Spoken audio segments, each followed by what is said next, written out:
लगता है भारत की इकोनॉमी में फैली अनिश्चितताओं का असर अब भारतीय रिजर्व बैंक पर भी दिखना शुरू हो गया है।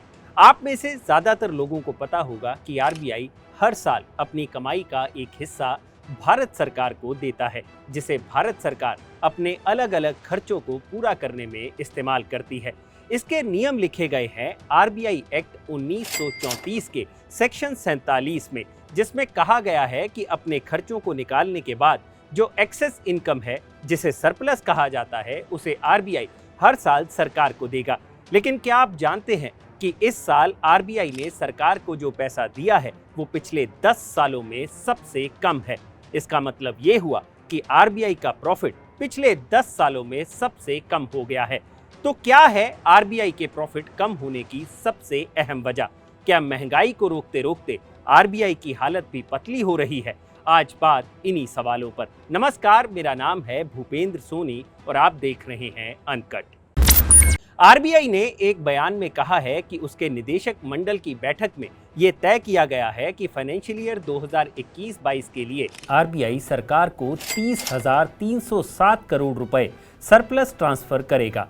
आरबीआई की इस अनाउंसमेंट के बाद से ही ये मामला खबरों में छाया हुआ है, क्योंकि पिछले साल की ही बात करें तो फाइनेंशियल ईयर 2020-21 में आरबीआई ने सरकार को 99,126 करोड़ रुपए सरप्लस दिया था, और वो भी जुलाई से लेकर मार्च 2021 के बीच। और इस बार इस सरप्लस में 69.42% की कमी आई है। गवर्नर शक्तिकांत दास की अध्यक्षता में हुई बोर्ड मीटिंग में ये फैसला किया गया है कि आरबीआई का कंटिंजेंसी रिस्क बफर 5.5% रखा जाएगा। आरबीआई जो पैसा सरकार को दे रहा है वो सरकार के बजट एस्टीमेट से काफी कम है। सरकार ने इस बार के बजट में आरबीआई, पब्लिक सेक्टर बैंक और बाकी फाइनेंशियल इंस्टीट्यूशन से लगभग 74,000 करोड़ रुपए मिलने का अनुमान लगाया था, लेकिन अब लगता है कि इस नुकसान की भरपाई बाकी पब्लिक सेक्टर बैंकों के प्रॉफिट में से ज्यादा पैसा निकाल कर ही करनी पड़ेगी।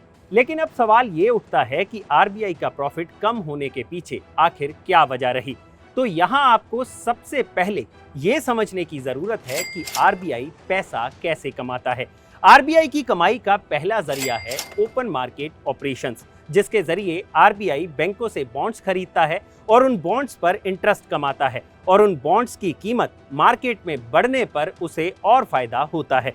इसके अलावा आरबीआई फॉरेन एक्सचेंज में भी डील करता है, यानी सस्ते में डॉलर खरीदना और उन्हें ज्यादा भाव पर बेचना। इसके अलावा आरबीआई जरूरत पड़ने पर बैंकों को पैसा उधार भी देता है, जिसके बदले में वो इंटरेस्ट चार्ज करता है।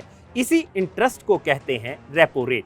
अब आते हैं इस सवाल पर कि आरबीआई का प्रॉफिट आखिर कम क्यों हुआ। आरबीआई के सामने इस साल 2 चैलेंज सबसे ज्यादा थे। पहला, महंगाई को कम करना, और दूसरा, डॉलर के मुकाबले गिरती रुपए की कीमत को संभालना।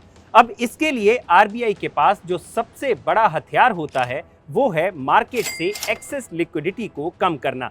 जैसे गिरते रुपए को संभालने के लिए आरबीआई ने अपने रिजर्व से मार्केट में ज्यादा डॉलर उतार दिए, जिसकी वजह से आरबीआई का फॉरेन रिजर्व कम हो गया। अब आरबीआई ने लिक्विडिटी को रिवर्स रेपो विंडो के जरिए कम करना शुरू किया, यानी रिजर्व बैंक द्वारा लिक्विडिटी को कम करने के लिए बैंकों से पैसा बोरो किया गया, जिसके लिए बैंकों को इंटरेस्ट पे किया गया। इसके चलते आरबीआई के प्रॉफिट में भारी कमी आई। ये कमी 21,000 करोड़ रुपए के लगभग आंकी जा रही है। अगर ऐसा ना होता तो सरप्लस में इतनी कमी नहीं आती। यानी कुल मिलाकर बात इतनी है कि गिरते रुपए और बढ़ती महंगाई को संभालते संभालते आरबीआई का प्रॉफिट इतना कम हो गया। हालांकि यहाँ एक रिलीफ ये है कि पब्लिक सेक्टर बैंक्स ने इस साल पहले 3 क्वार्टर में अच्छा प्रॉफिट कमाया है। इस बार पहले 3 क्वार्टर में इनका नेट प्रॉफिट 48,874 करोड़ रुपए है, जो पिछले साल लगभग 31,000 करोड़ रुपए था। यानी सरकार के नुकसान की भरपाई यहां से हो सकती है। इसके अलावा टैक्सेस में भी इस बार सरकार को बम्पर कमाई होगी, जहां से इस डेफिसिट की भरपाई सरकार कर सकती है। लेकिन यहाँ जाते जाते आपका एक बात समझना जरूरी है कि आरबीआई का काम पैसा कमाना नहीं होता, बल्कि रिजर्व बैंक का काम होता है रुपए की वैल्यू को मेंटेन करना और महंगाई पर रोक लगाना, ताकि इकोनॉमी अच्छे से फंक्शन करे। इसी दौरान आरबीआई जो एक्टिविटी करता रहता है उससे प्रॉफिट भी बनता चला जाता है। लेकिन इस बार इकोनॉमी को संभालने में आरबीआई को इस प्रॉफिट को साइडलाइन कर कुछ कड़े फैसले लेने पड़े, जिसके चलते रिजर्व बैंक ऑफ इंडिया का सरप्लस कम हो गया। तो ये है आरबीआई की कम कमाई का पूरा गणित।